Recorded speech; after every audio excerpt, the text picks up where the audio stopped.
نحمده ونصلي على رسوله الكريم اما بعد بسم اللہ الرحمن الرحیم۔ صحابہ کا سرخ چادروں کو اتارنا۔ حضرت رافع رضی اللہ عنہ کہتے ہیں کہ ہم لوگ ایک مرتبہ سفر میں حضور اکرم صلی اللہ علیہ وسلم کے ساتھ تھے اور ہمارے اونٹوں پر چادریں پڑی ہوئی تھیں جن میں سرخ ڈورے تھے۔ آقا نے ارشاد فرمایا، میں دیکھتا ہوں کہ یہ سرخی تم پر غالب ہوتی جاتی ہے۔ حضور اکرم صلی اللہ علیہ وسلم کا یہ ارشاد فرمانا تھا کہ ہم لوگ ایک دم ایسے گھبرا کے اٹھے کہ ہمارے بھاگنے سے اونٹ بھی ادھر ادھر بھاگنے لگے اور ہم نے فوراً سب چادریں اونٹوں سے اتار لیں۔ فائدہ: صحابہ کرام رضی اللہ عنہم اجمعین کی زندگی میں اس قسم کے واقعات کوئی اہمیت نہیں رکھتے، ہاں ہماری زندگی کے اعتبار سے ان پر تعجب ہوتا ہے۔ صحابہ کی عام زندگی ایسی ہی تھی۔ حضرت عروہ بن مسعود رضی اللہ عنہ جب حدیبیہ میں، جس کا قصہ پیچھے گزرا، کفار کی طرف سے قاصد کی حیثیت سے آئے تھے تو مسلمانوں کی حالت کا بڑی غور سے مطالعہ کیا تھا اور مکہ مکرمہ جا کر کفار سے کہا تھا کہ میں بڑے بڑے بادشاہوں کے یہاں قاصد بن کر گیا ہوں، فارس، روم اور حبشہ کے بادشاہوں سے ملا ہوں۔ میں نے کسی بادشاہ کے یہاں یہ بات نہیں دیکھی کہ اس کے درباری اس کی اس قدر تعظیم کرتے ہوں جتنی محمد کی جماعت ان کی تعظیم کرتی ہے۔ کبھی ان کا بلغم زمین پر گرنے نہیں دیتی، وہ کسی نہ کسی کے ہاتھ پر پڑتا ہے اور وہ اس کو منہ اور بدن پر مل لیتا ہے۔ جب وہ کوئی حکم کرتے ہیں تو ہر شخص دوڑتا ہے کہ تعمیل کرے۔ جب وہ وضو کرتے ہیں تو وضو کا پانی بدن پر ملنے اور لینے کے واسطے ایسے دوڑتے ہیں گویا آپس میں جنگ و جدل ہو جاوے گا، اور جب وہ بات کرتے ہیں تو سب چوپ ہو جاتے ہیں، کوئی شخص ان کی طرف عظمت کی وجہ سے نگاہ اٹھا کر نہیں دیکھ سکتا۔ حضرت وائل رضی اللہ عنہ کا ذباب کے لفظ سے بال کٹوا دینا۔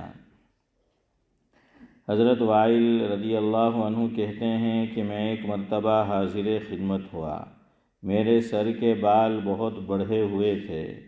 میں سامنے آیا تو آقا نے ارشاد فرمایا، ذباب ذباب۔ میں یہ سمجھا کہ میرے بالوں کو ارشاد فرمایا۔ میں واپس گیا اور ان کو کٹوا دیا۔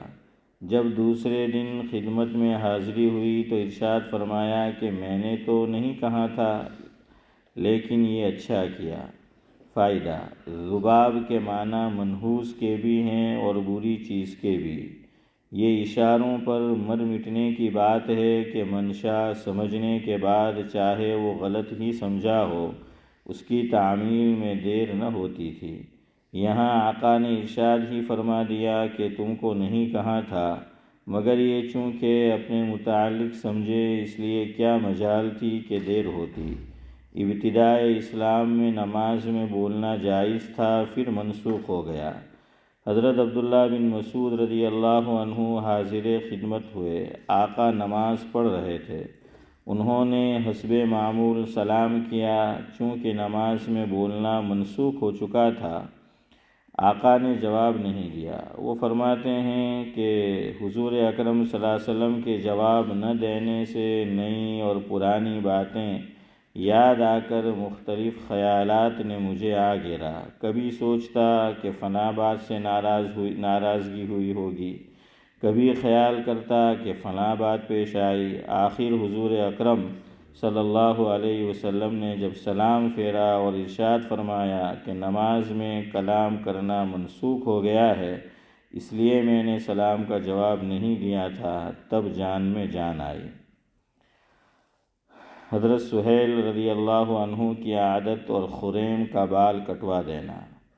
دمشق میں سہیل نامی ایک صحابی رہا کرتے تھے رضی اللہ عنہ، جو نہایت یکسو تھے، بہت کم کسی سے ملتے جلتے تھے اور کہیں آتے جاتے نہ تھے، دن بھر نماز میں مشغول رہتے یا تسبیح اور وظائف میں مسجد میں آتے جاتے۔ راستے میں حضرت ابو الدرداء رضی اللہ عنہ پر، جو مشہور صحابی ہیں، گزر ہوتا۔ حضرت فرماتے کہ کوئی کلمہ خیر سناتے جاؤ، تمہیں کوئی نقصان نہیں، ہمیں نفع ہو جائے گا۔ تو وہ کوئی واقعہ حضور اکرم صلی اللہ علیہ وسلم کے زمانے کا یا کوئی حدیث پاک سنا دیتے۔ ایک مرتبہ اسی طرح جا رہے تھے، حضرت ابو الدرداء رضی اللہ عنہ نے معمول کے موافق درخواست کی کہ کوئی کلمہ خیر سناتے جائے۔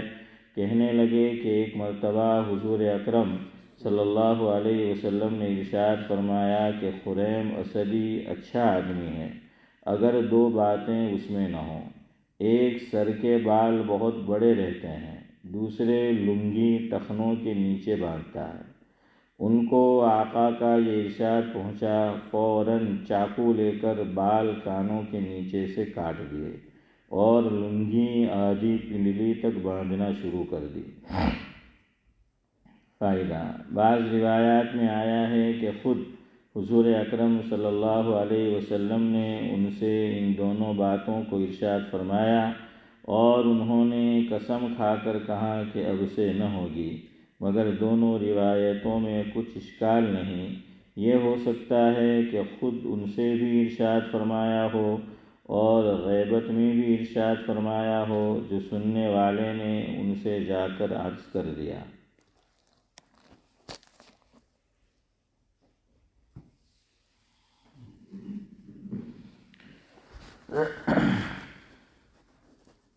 بزرگان محترم، گفتگو یہ چل رہی تھی کہ حضرت امام ابو حنیفہ علیہ الرحمہ نے اہل السنت والجماعت کی 3 علامت اور نشانی بیان فرمائی ہے۔ نمبر 1، حضرات شیخین۔ شیخین سے مراد ہے حضرت ابو بکر صدیق اور حضرت عمر رضی اللہ عنہما۔ ان دونوں کو تمام صحابہ کرام پر فضیلت دینا، یعنی تمام صحابہ کرام کی جماعت میں رتبہ، مرتبہ اور فضیلت کے اعتبار سے بڑھا ہوا کون ہے؟ حضرات شیخین، یعنی حضرت ابو بکر رضی اللہ عنہ اور حضرت عمر رضی اللہ عنہ۔ ایک علامت اہل السنت والجماعت کی یہ ہوئی۔ دوسری علامت یہ بیان فرمائی کہ مسح علی الخفین کو جائز سمجھتا ہو۔ تیسری بات یہ ارشاد فرمائی کہ آپ صلی اللہ علیہ وسلم کے جو 2 داماد ہیں، یعنی حضرت عثمان غنی رضی اللہ عنہ اور حضرت علی رضی اللہ عنہ، ان سے محبت کرتا ہو۔ الحمدللہ، پہلی بات کہ حضرات شیخین کو تمام صحابہ کرام پر فضیلت دینا، ہمارا عمل یہی ہے، ہمارا عقیدہ یہی ہے۔ مسح علی الخفین بھی ہم صحیح سمجھتے ہیں، البتہ بعض مرتبہ تیسرے عمل میں کچھ لوگ ذرا ڈرتے ہیں کہ کہیں ہم پر روافض ہونے کا فتویٰ نہ لگ جائے، کہ حضرت علی رضی اللہ تعالیٰ عنہ سے محبت کا اظہار، حضرات حسنین سے محبت کا اظہار، حضرت فاطمہ رضی اللہ تعالیٰ عنہا سے محبت کا اظہار، اور یہ چیز پہلے سے چلی آئی ہے کہ لوگ ایسے فتوے لگاتے رہتے ہیں، ایسی باتیں کہتے رہتے ہیں، اور لوگوں نے بڑوں کو نہیں بخشا، تو ہما شما تو کوئی حیثیت نہیں رکھتے۔ آپ کو سنایا تھا سعد اللہ صاحب کہ حضرت امام شافعی رحمۃ اللہ علیہ پر بھی لوگ فکرے کستے تھے۔ کیوں؟ حضرت امام شافعی رحمۃ اللہ علیہ کو اہل بیت سے بڑی محبت تھی اور وہ اس کا برملا اظہار کرتے تھے، اور محبت ہونی بھی چاہیے۔ ترمذی شریف کی روایت ہے جس میں اللہ کے نبی صلی اللہ علیہ وسلم نے خود فرمایا کہ میرے اہل بیت سے میری وجہ سے محبت کرو،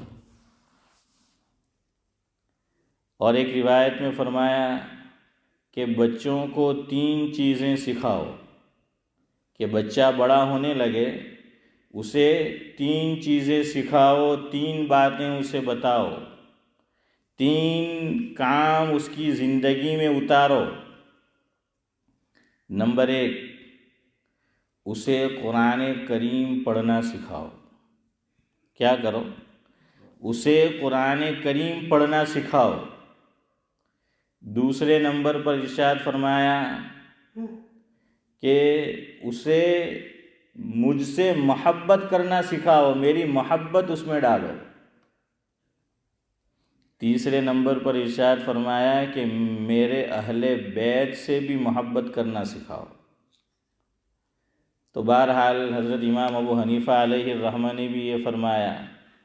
حضرت امام شافعی رحمۃ اللہ علیہ، شروع میں آج میں نے اشعار اسی لیے نہیں پڑھے اور اسی لیے سعد اللہ صاحب نہیں سنائے کہ آج حضرت امام شافعی کے اشعار آپ کو سنانے، اور یہ اردو میں نہیں ہوں گے، کس میں ہوں گے؟ فارسی میں۔ سبحان اللہ۔ اسی لیے میں نے ابراہیم بھائی نہیں بولا کہ ہاں، میں نے کہا دیکھتا ہوں کہ کیا کرتے ہیں، تو میں چاہتا تھا اشرف بھائی کہ یہی بولے، آپ لوگ کچھ نہ بولے، اور ایسا ہی ہوا ابراہیم بھائی کہ شیخ زمن بولیں گے اور کہنے لگے فارسی میں۔ تو بہرحال عربی میں، فارسی میں کہاں ہوگا؟ تو حضرت امام شافعی رحمۃ اللہ علیہ جو میں آپ کو سنا رہا ہوں 2 الگ الگ حصے ہیں۔ وہ کہتے ہیں، ایک جگہ لکھتے ہیں خود حضرت امام شافعی رحمۃ اللہ علیہ، ذاکر بھائی شاعر بھی تھے اور عربی میں انہوں نے اشعار کہے ہیں۔ انہوں نے لکھا، آل النبی ذریعتی، آل النبی ذریعتی وہم الیہ وسیلتی، ارجو بہم اعطا غدا بید الیمین صحیفتی، او کما قال۔ یہ ایک بات پوری ہوئی۔ آگے دوسری جگہ لکھا ہے، وہ آپ کو سناؤں گا۔ کیا کہا اس شعر میں امام شافعی رحمۃ اللہ علیہ نے کہ حضور صلی اللہ علیہ وسلم کے اہل بیت میری نجات کا ذریعہ ہوں گے۔ کیا فرمایا؟ کہ حضور اکرم صلی اللہ علیہ وسلم کے اہل بیت یعنی میرا ان سے محبت کرنا، میرا ان سے محبت رکھنا، یہ میری نجات کا ذریعہ ہوگا۔ اور میں یعنی حضرت امام شافعی علیہ الرحمہ اللہ تعالیٰ کے حضور میں، اللہ تعالیٰ کے دربار میں، اللہ تعالیٰ کی بارگاہ میں بطور وسیلہ انہی کو مانتا ہوں کہ میں وسیلہ دوں گا۔ کیا کروں گا؟ ان کا وسیلہ دوں گا۔ دیکھیے ہم لوگ بھی وسیلے کے قائل ہیں، سمجھ آئے نا؟ ہاں، ایک مستقل بحث ہے، تو خیر میں اس میں نہیں جاتا، باقی ہم اس کے قائل ہیں۔ ایک بڑے سیاح گزرے ہیں کہ دنیا کا ایک حصہ انہوں نے گھوما ہے، شیخ سعدی علیہ الرحمہ، نام تھا غالباً محی الدین، تخلص ہے سعدی۔ جو آپ نے ابھی فارسی بولا نا، تو انڈیا، پاکستان، بنگلہ دیش میں جو درجہ عالمیت کے درجات ہے تو وہاں پر فارسی بھی پڑھائی جاتی ہے، اس ملک میں تو نہیں ہے، تو وہاں کتاب پڑھائی جاتی ہے ان کی، کریمہ، گلستاں، بوستاں۔ تو ایک جگہ انہوں نے یہ لکھا ہے، اللہ تعالیٰ سے دعا کی ہے جس کا مفہوم یہ ہے کہ اللہ میرا خاتمہ ایمان پر کیجیو میں یہ دعا تجھ سے حضرت فاطمہ رضی اللہ تعالیٰ عنہ کے وسیلے سے مانگتا ہوں۔ ہیں حسن بھائی، کس کے وسیلے سے؟ حضرت فاطمہ رضی اللہ تعالیٰ عنہ کے وسیلے سے یہ مانگتا ہوں کہ میرا خاتمہ وہ ایمان پر کیجیے۔ تو یہاں بھی حضرت امام شافعی رحمۃ اللہ علیہ نے نورانی بھائی یہ فرمایا کہ میری نجات کا ذریعہ کون ہوگا؟ میرے حضور کے اہل بیت، میں ان سے محبت کرتا ہوں، محبت رکھتا ہوں، میں بطور وسیلہ اللہ کے حضور میں اور اللہ کی بارگاہ میں انہی کو پیش کروں گا، انہی کو میں اپنا وسیلہ مانتا ہوں۔ دوسری جگہ لکھتے ہیں اور بڑی پتے کی بات لکھی ہے، یصلی علی المبعوث من آل ہاشم، یصلی علی المبعوث من آل ہاشم ویغزا بنوہ ان ذا لعجیب۔ کیا فرمایا؟ یصلی علی المبعوث من آل ہاشم، کہ تم آل ہاشم سے مراد ہے حضور اکرم صلی اللہ علیہ وسلم اور آپ کے اہل بیت، یہ پورا خاندان بنو ہاشم کہے جاتے ہیں۔ حضور قریش میں سے ہیں، اور قریش میں سے کس کی شاخ؟ ارے بولو یار، بنو ہاشم کی شاخ، جی ہاں۔ تو اسی لیے فرمایا اور بڑی پتے کی بات فرمائی کہ جب تم نماز پڑھتے ہو تو نماز کے اندر حضور اکرم صلی اللہ علیہ وسلم اور آپ کے اہل بیت پہ درود بھیجتے ہو۔ میں نے آپ کو بتایا تھا سعد اللہ صاحب کہ درود پاک میں کن کا تذکرہ ہے؟ صرف حضور کا نہیں ہے، بلکہ جلیل القدر پیغمبر حضرت ابراہیم علیہ السلام کا تذکرہ ہے، حضرت نبی کریم صلی اللہ علیہ وسلم کا تذکرہ ہے، اور حضرت کے اہل بیت کا تذکرہ ہے کہ اللہم صلی علی محمد وعلی آل محمد، اللہم بارک علی محمد وعلی آل محمد۔ تو یہ کہنا چاہتے امام شافعی کہ اللہ کے بندو نماز پڑھتے ہو، اس میں درود حضور پر اور ان کے اہل بیت پر پڑھتے ہو، ایک طرف تمہارا یہ کام ہے، اور ابراہیم بھائی دوسری طرف فرمایا کیا کرتے ہو؟ وَيُغْزَى بَنُوهُ إِنَّ ذَا لَعَجِيبٌ، کہ حضور کے نواسے سے لڑتے ہو، حضور کے اہل بیت سے جنگ کرتے ہو، إِنَّ ذَا لَعَجِيبٌ۔ یہ تو بڑی عجیب بات ہے، یہ تو تضاد ہو گیا ہے اشرف بھائی۔ ہاں، آپ کے یہاں ایک رپورٹر ہے پاکستان میں، سہیل وڑائچ، تو اس کا یہ جملہ مشہور ہے کہ یہ تو کھلا تضاد ہے۔ کیا ہے؟ کھلا تضاد ہے۔ تو یہاں امام شافعی یہی فرماتے ہیں کہ بھئی یہ تو کھلا تضاد ہے، ایک طرف نماز میں اہل بیت سے محبت یہ جھٹلاتے ہو، اور دوسری طرف کیا کرتے ہو اہل بیت کے ساتھ۔ اردو کے شاعر نے یہ نظم، یہ کلام کل بھی آپ کو کچھ سنایا تھا، پہلے بہت سنایا جاتا تھا۔ ہمارے گاؤں میں ایک مسجد ہے، واڑی والی مسجد سے مشہور، مسجد حسین، ہمارے حافظ صاحب جانتے ہوں گے، وہاں پہلے امام تھے تیلاڑا کے مولوی ہاشم، ابھی کینیڈا میں، تو ان کی آواز بہت اچھی تھی۔ تو جب کسی بڑے عالم کا وعظ ہوتا تھا گاؤں میں تو اس سے پہلے وہ نظم پڑھتے تھے، تو اسی کا انتخاب کرتے تھے، تو ان کی آواز بڑی پیاری تھی۔ تو آپ نے سنا ہوگا امام شافعی یہ کہہ رہے ہیں کہ مجھے کوفہ والو مسافر نہ سمجھو، میں آیا نہیں ہوں، بلایا گیا ہوں کہ مہماں بنا کر، ستایا گیا ہوں میں رویا نہیں ہوں، رلایا گیا ہوں۔ خدا جانے کیسی ہے یہ میزبانی، 72 پیاسوں کا ہے بند پانی، مقدر میں ہے جام کوثر کا پینا، میں پیاسا نہیں ہوں پلایا گیا۔ جو سر جھکتا تھا بارگاہ خدا میں، وہی سر قلم ہو گیا کربلا میں، شہادت کی منزل کو پایا ہے میں نے، شہادت کی منزل کو پایا ہے میں نے، میں مردہ نہیں ہوں جلایا گیا۔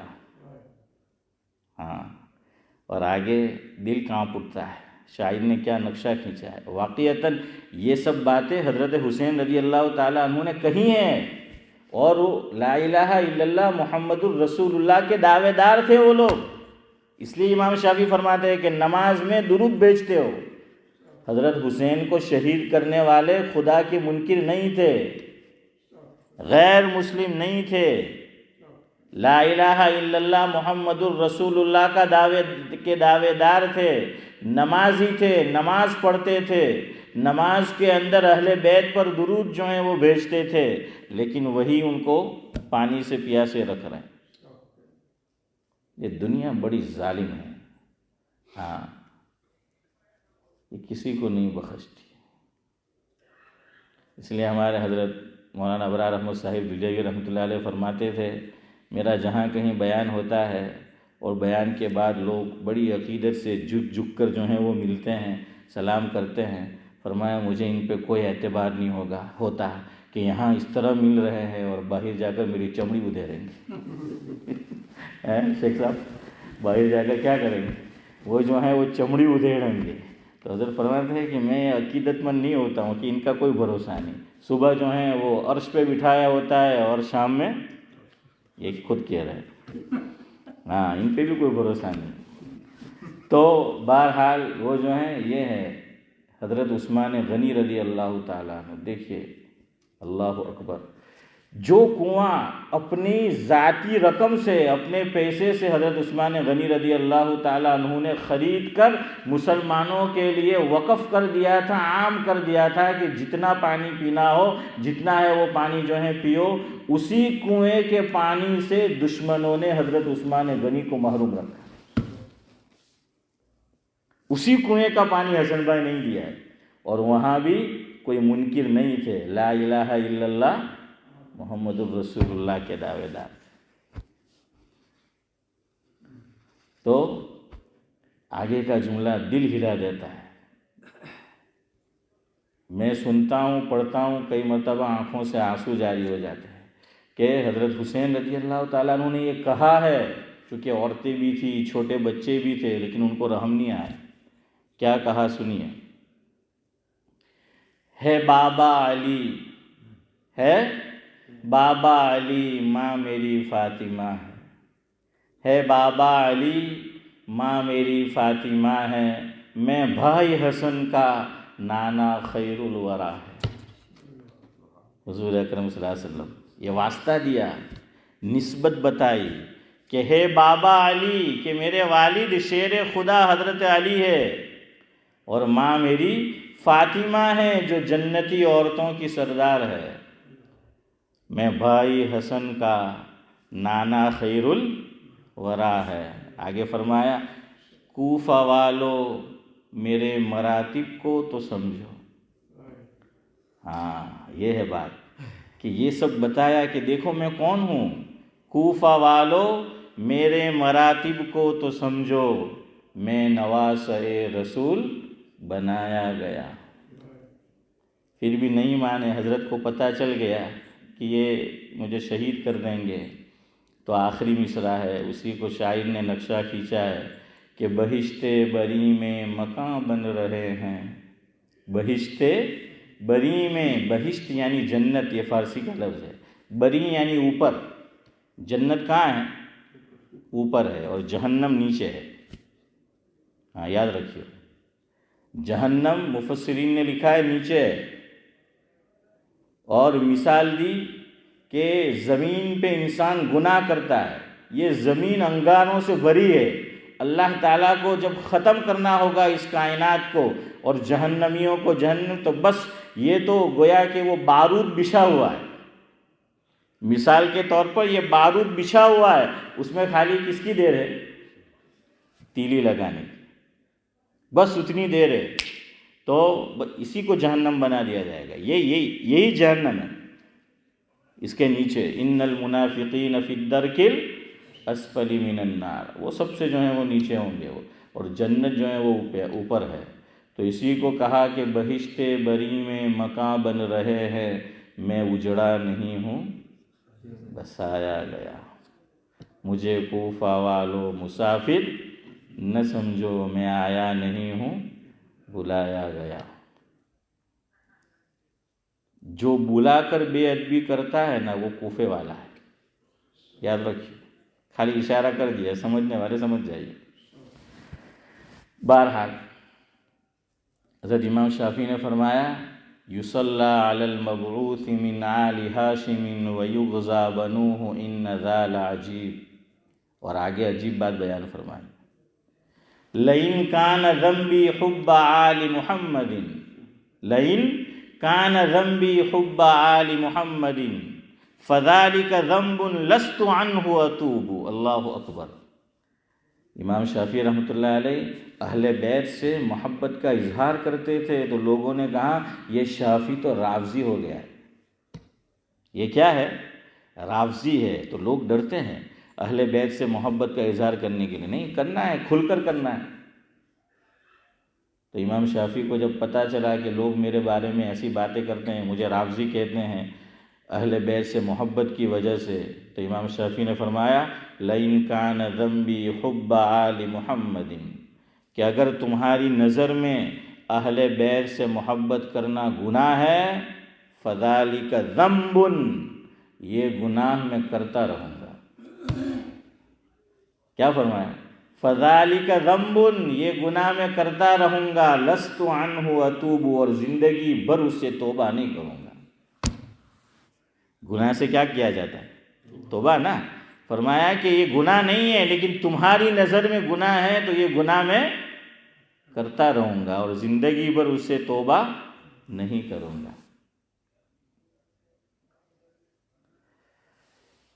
بہرحال آگے بھی انہوں نے پھر وہی بات کہی ہے کہ ہم شفعائی یوم حشری و موقفی اذا ما بدت للناظرین خطوب، آخری مصرع۔ فرمایا کہ اہل بیت کی محبت اس دن، جس دن آنکھیں اللہ تعالیٰ کے عذاب کو دیکھ کر پھٹی کی پھٹی رہ جائے گی اور میدان محشر میں لوگ پریشان ہوں گے، فرمایا یہی اہل بیت کی محبت میرا بیڑا پار کر دے گی۔